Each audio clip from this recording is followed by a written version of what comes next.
Sonido del Altísimo.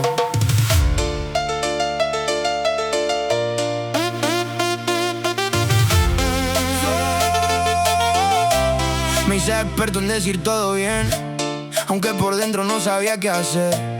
Hice del cansancio mi compañía y la esperanza se me escapaba día tras día. Gasté mi fuerza corriendo detrás de cosas que prometían felicidad. Y cuando creí que ya no había salida, apareciste vos cambiando mi vida.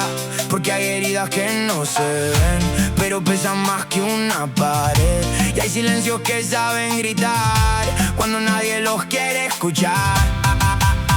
Llegaste a tiempo cuando el mundo se me venía abajo, cuando ya no encontraba razones para seguir dando otro paso.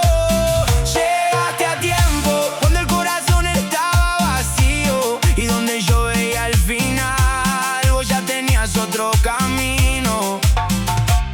Miraba al cielo buscando señal, preguntando por qué todo salía mal. Y entendí que en medio del dolor también estaba sobrando a mi favor.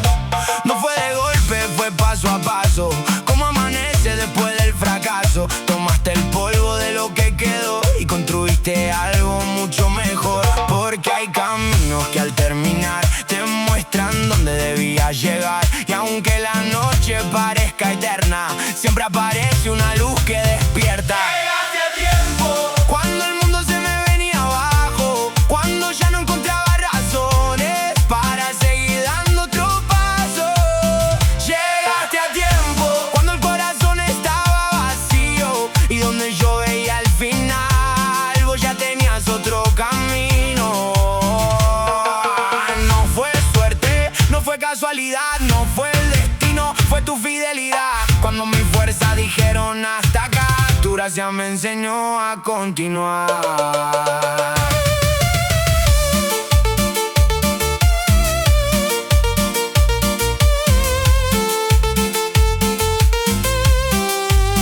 Llegaste a tiempo cuando ya me daba por vencido, cuando pensaba que estaba solo, vos caminabas conmigo.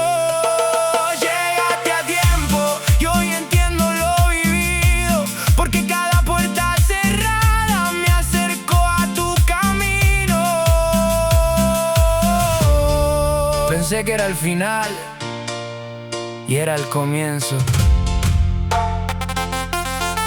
Sonido del Altísimo.